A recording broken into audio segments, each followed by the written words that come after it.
شیعوں میں اختلاف ہوا، ایک سسر تھا اور داماد تھا، بیوی مر گئی، پیسہ ویسا آیا تو شیعہ آپس میں کیا کرنے لگے؟ لڑنے لگے۔ سختی سے معصوم نے منع کیا ہے کہ شیعہ کبھی شیعہ سے نہ لڑا کرے، ایک دوسرے کی بدنامیاں نہ کیا کرو۔ کہتے ہیں ان کا جھگڑا ہوا، کوئی کہتا تھا اس نے مجھے 2000 درہم دینے ہیں، کوئی 3000 دینے ہیں۔ یہ امام کا جو وکیل تھا اس نے ان کے اندر صلح کروائی، جھگڑا ختم کروایا۔ آخر میں بات آ گئی 600 درہم تک، تو خوش ہو گئے کہ بھائی اختلاف ختم ہوا، اب 600 درہم ایک نے دوسرے کے دینے تھے۔ امام کا وکیل کہتا ہے تمہارے 600 درہم بھی میں دیتا ہوں، کسی کو دینے کی ضرورت بھی نہیں ہے، میں دیتا ہوں، لیکن شرط یہ ہے کہ آج کے بعد تم دونوں علی بن ابی طالب کے شیعہ ہو، لوگوں میں جا کے ایک دوسرے کی برائیاں نہیں کرو گے۔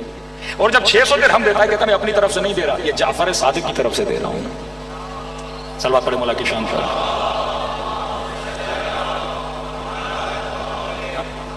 یہ چھٹے امام کی طرف سے دے رہا ہوں، مطلب امام نے وکیلوں کو بستیوں میں بٹھایا ہوا تھا، ان کو پیسے دیے ہوئے تھے کہ اگر دو شیعوں میں اختلاف ہو جائے، اور اختلاف اگر پیسے کی وجہ سے، آج کتنے ہمارے شیعہ ہیں، کوئی 1 لاکھ کا قرضی، کوئی 5 لاکھ کا قرضی، کوئی 20 لاکھ کا قرضی، کسی مومن نے خط دیا مولانا سوسائٹیاں بنا بنا کے پلاٹ بیچ کے ہمارے پیسے لوگ کھا گئے ہیں، یعنی مومن مومن کے ساتھ دغا کر رہے ہیں، مومن مومن کے ساتھ غش کر رہے ہیں۔ اب ظاہر ایک بندہ بینک کرپٹ ہو گیا، بزنس اس کا بیٹھ گیا، اب ان مومنین کے پیسے نہیں دے پا رہا۔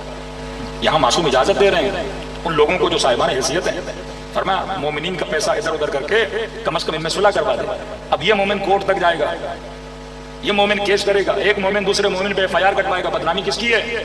اہل بیت کے جانے والوں کی۔